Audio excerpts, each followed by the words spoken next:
kita ketemu lagi. Hari ini kita akan membahas tentang kimia organik. Dalam pertemuan ini kita akan membahas dasar-dasar dari kimia organik.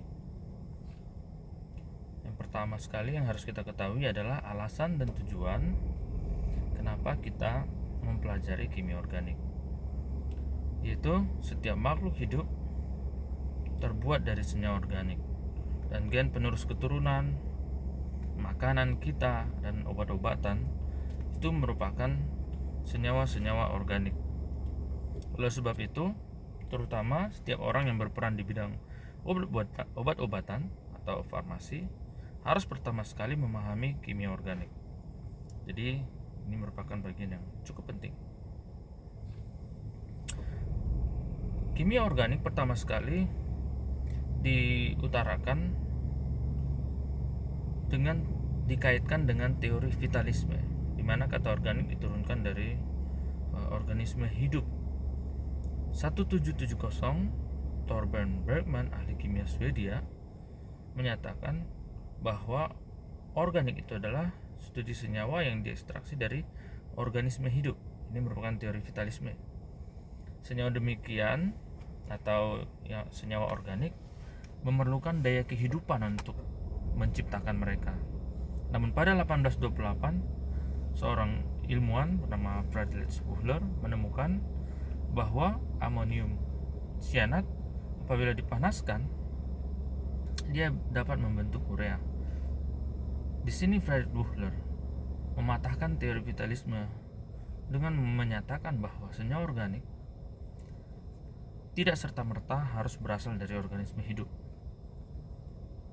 Dia dapat diciptakan di laboratorium, sehingga organik bukan berarti berasal dari organisme hidup. Namun oleh kesepakatan bersama, maka teori tentang organik didefinisikan kembali, bahwa kimia organik adalah studi tentang kimia yang berbahan karbon. Kalau kita lihat senyawa-senyawa organik, pada umumnya dia terdiri dari atom karbon dan ikatan dengan sesama karbon. Namun ada juga unsur-unsur lain yang bersimbiosis dengan karbon, dimana kalau kita lihat pada sistem periodik, semua yang diwarnai selain dari karbon itu adalah senyawa-senyawa yang unsur-unsur yang biasanya berkaitan dengan karbon dalam senyawa organik, seperti atom hidrogen,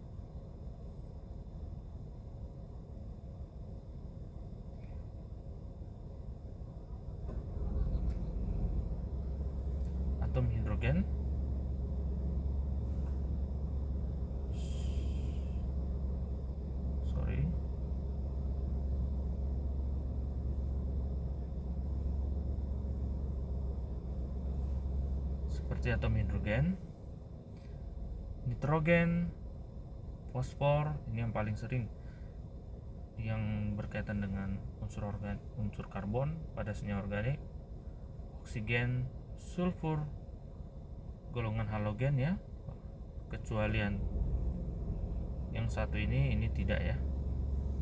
Oke.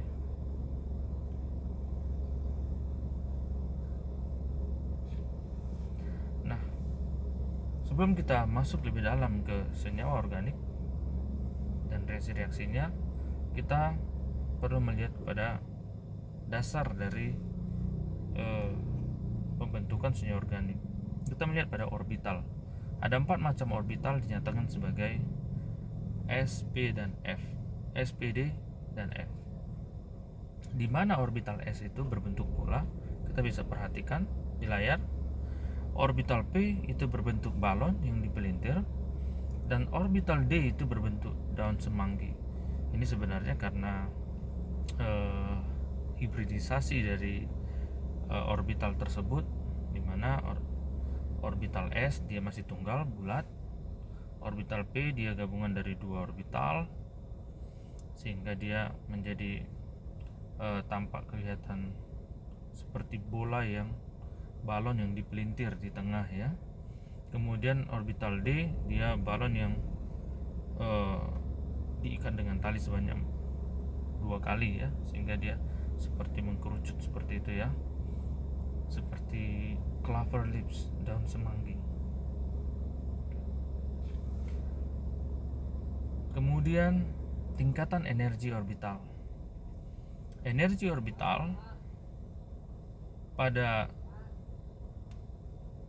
kulit yang pertama itu energi yang paling rendah, dan kemudian kulit yang kedua, ketiga, dan selanjutnya itu akan semakin tinggi energi yang terdapat pada orbital tersebut.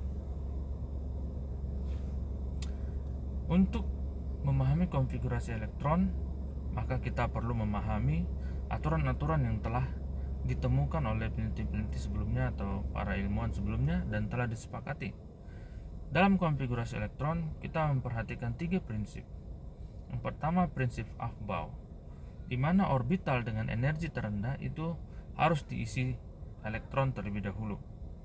Sedangkan prinsip larangan Pauli, elektron yang mengisi orbital memiliki orientasi putar yang berbeda, yang dinyatakan sebagai lambang panah ke atas dan lambang panah ke bawah. Oke, jadi kalau Aufbau, ini ada orbital S ya. Ini kulit yang kedua, ada orbital S dan orbital P. Maka elektron kita harus isi dulu tingkatan energi yang paling rendah. Itu menurut Aufbau. Jadi yang paling rendah itu diisi terlebih dahulu, baru kita isi yang selanjutnya. Larangan Pauli mengatakan elektron yang mengisi orbital memiliki orientasi putar yang berbeda. Jadi apabila ini orbital, dia diisi oleh 2 elektron ya, satu lobus orbital, dia ke atas dan ke bawah. Jadi ini sebenarnya hanya lambang ya, maksudnya dia saling melengkapi ya, seperti yin dan yang. Nah, kemudian aturan yang ketiga itu aturan Hund. Jika 2 atau lebih orbital kosong pada tingkatan yang sama, maka diisi dengan satu elektron orientasi paralel yang sama sampai semua orbital setengah penuh ya. Jadi contohnya ya,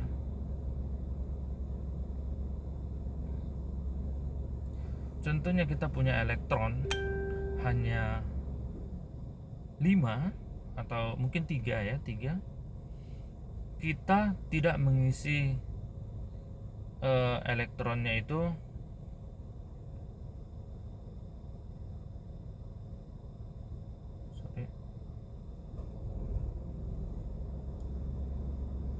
contohnya saya hanya kasih contoh satu ya.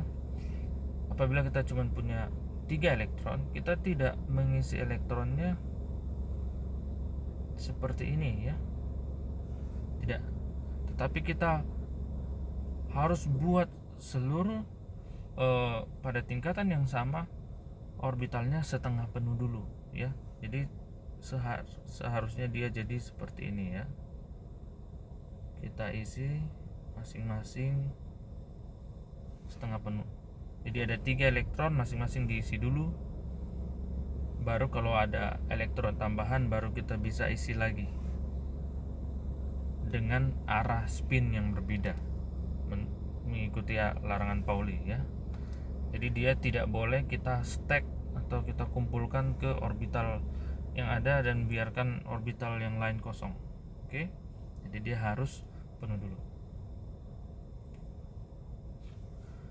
Nah, ini sebagai contoh pengisian orbital. Jadi di sini ada atom hidrogen. Kita bisa lihat dia punya 1 elektron, maka orbitalnya tadi saya buat orbital petak ya. Ini dia cuman garis saja, sama saja. Dia punya 1 elektron, dia isi 1 ya. Karbon ada 6 ya. Dia isi dulu tingkatan yang pertama, energi tingkatan yang pertama, kemudian orbital S yang kedua itu sudah 4 elektron ya. Ini kedua ini ada 4 elektron ya. Kemudian baru diisi yang P. Yang P ada 3 orbital, sisanya tinggal 2 elektron. Maka dia isi setengah. Isi satu-satu dulu. Tidak sekaligus dia isi di satu orbital langsung lengkap seperti ini, tidak ya. Oke. Ini salah. This one is correct. Oke, nah fosforus juga demikian, kita bisa lihat tingkatan pertama diisi dulu, tingkatan kedua sesuai energinya ya, menurut aturan yang tadi kita telah pelajari ya, aturan Bau. Kemudian ini kita lihat lambangnya ada atas dan bawah, itu menurut larangan Pauli ya. Kemudian diisi lagi yang ketiga, baru yang keempat ya. Yang keempat sisanya tinggal 3, maka masing-masing orbital diisi 1. Hibridisasi orbital.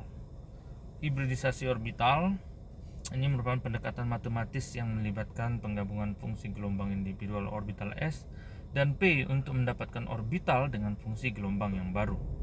Jadi kalau kita lihat bahwa orbital itu memiliki tingkatan energi, dan pada keadaan tertentu tingkatan energi yang di bawah dan di atasnya pada kulit yang sama mampu melakukan hibridisasi atau mereka bergabung ya, dua yang berbeda bergabung, hybrid ya.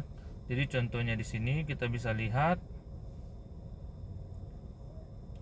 ini adalah keadaan dasar ya, ground state. Namun untuk mencapai kestabilan, untuk berikatan dengan senyawa yang lain, maka dia tereksitasi ya, atau mengalami perangsangan ya, dimana satu elektron pada S ini kita bisa lihat itu masuk ke orbital yang kosong pada P, dan oleh karenanya keempat orbital ini menjadi memiliki tingkatan energi yang bisa dibilang kurang lebih sama ya, sekalipun tidak terlalu sama tetapi bisa dibilang kurang lebih sama. Ini adalah keadaan orbital yang terhibridisasi. Kemudian ada pada atom karbon, kita akan fokus ke atom karbon karena di sini adalah senyawa organik. Kita mempelajari hibridisasi karbon. Ada hibridisasi sp3. Jadi pada karbon untuk mencapai kestabilan dan membentuk ikatan dengan atom yang lain, dia melakukan hibridisasi yang berbeda-beda. Ada hibridisasi sp3 di mana satu orbital S-nya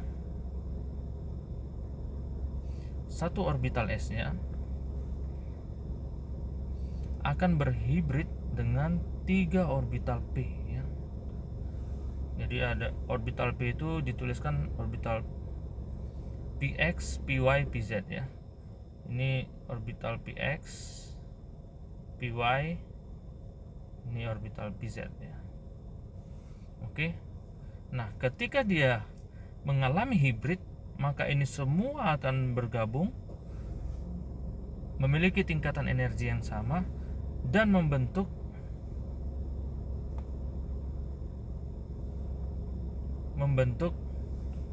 suatu bentuk yang baru, di mana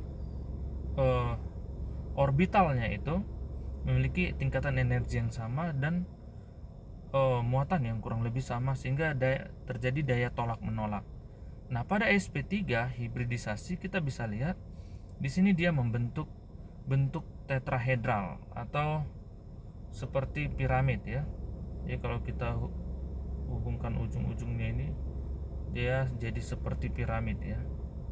Ini bentuk 3 dimensi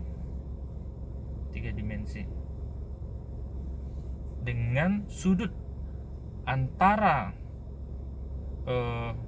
orbital yang satu dengan yang lain itu adalah 109,5 derajat. Oke.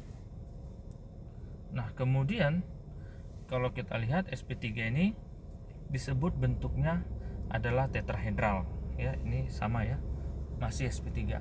Bentuk tetrahedral diajukan oleh Jacobus van Hoof dan Joseph Lebel. Di sini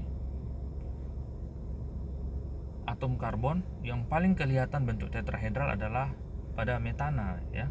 Kenapa pada metana? Karena atom karbonnya setiap orbitalnya berikatan secara simetris dengan atom H hidrogen, membentuk sudut yang tepat 109,5 derajat. Kemudian ada hibridisasi karbon sp2, di mana pada hibridisasi sp2 orbital pada kulit kedua S dan pada kulit kedua orbital P berhibrid tidak seluruhnya. Dia berhibrid hanya satu dari orbital S dan dua dari orbital P ya. Sehingga yang berhibrid menjadi satu tingkatan energi, sedangkan yang tidak berhibrid berada di tingkat energi yang di atasnya. Dia tidak ikut berhibrid. Nah, pada hibridisasi ini tidak seluruhnya orbital P bergabung dengan orbital S. Sehingga sp2 oleh karena bentuk hibridisasinya, dia menjadi berbentuk planar. Keton rangkap 2 ini diajukan oleh Alexander Graham Brown ya, dimana kita bisa lihat pada sp2 ini yang berhibrid itu yang abu-abu ini ya. Ini dia berhibrid. Oke. Ini orbital P yang tidak berhibrid. Yang warna hijau itu tidak berhibrid ya. Walaupun kelihatannya seperti dua, ini adalah ikatan rangkap dua. Karena orbital P itu sekalipun kelihatan dua, ini adalah satu ya. Karena dia elektronnya berputar-putar ya, membentuk angka 8 seperti itu. Jadi terhitung satu. Jadi ini orbital P yang saling berikatan. Kalau kita bentuk menjadi bentuk ikatan, ini kelihatannya seperti ini ya. Ini orbital S. Ini orbital sp2 nya yang berikatan ini.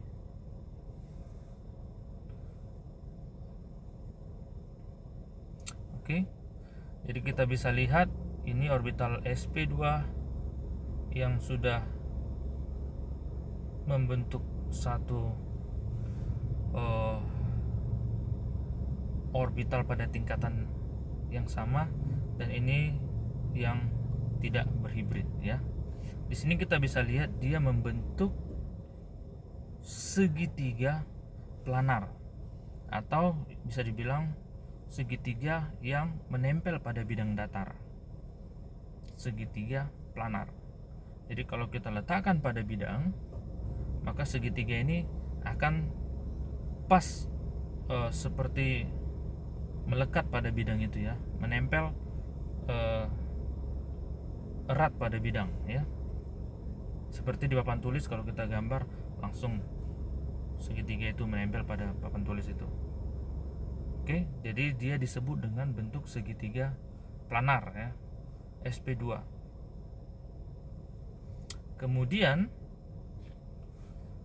yang terakhir itu ada hibridisasi sp1, di mana pada hibridisasi sp1 sama seperti sp2 tadi dan sp3, jadi angka 1, 2, dan 3 itu menunjukkan berapa jumlah orbital P yang berikatan, yang bergabung membentuk hibrid. Jadi di sini ada satu orbital S yang berhibrid dan satu orbital P saja. Sisanya dua orbital P yang lain tidak berhibrid, hanya satu saja yang berhibrid dengan S, dan ini membentuk tingkatan energi yang sama. Tingkatan energi yang sama. Oke. Nah, bentuknya bagaimana? Bentuknya kalau kita lihat di sini, karena hanya satu P yang berhibrid, maka P dan S itu berhibrid, tolak menolak, dia langsung bentuk derajatnya itu 180 derajat. Kalau tadi SP2 saya lupa sampaikan itu 120 derajat karena dia segitiga pas ya. Segitiga berarti antara ujung yang satu dengan ujung yang lain itu 120 derajat. Kalau di sini dia langsung SP-nya itu ini masing-masing satu orbital ya, orbital SP ya. Ini jaraknya jadi 180 derajat. Dan ini orbital PY, ini orbital PZ ya. Ingat, kalau dia masih orbital P, walaupun kelihatan dua, itu satu. Itu satu orbital. Nah, oleh karenanya, karena dia 180 derajat, ketika dia membentuk ikatan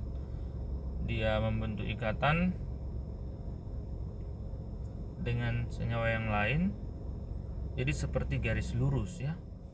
Garis lurus, tetapi sebenarnya ini kalau kita gambarkan bentuk ikatannya itu adalah ikatan rangkap 3 ya. Ikatan rangkap 3. Sehingga pada hibridisasi SP ikatannya adalah di bentuknya adalah bentuk linear atau garis linear, di mana dia garis lurus dengan sudut 180 derajat. Ini disadur dari buku McMurray tahun 2008, Organic Chemistry 7 edition, dan Solomon Graham 1998, Fundamental of Organic Chemistry 5 edition, Wiley & Sons. Kalian boleh cari bukunya untuk membantu pemahaman kalian dalam kimia organik. Sampai ketemu di pelajaran selanjutnya. Terima kasih.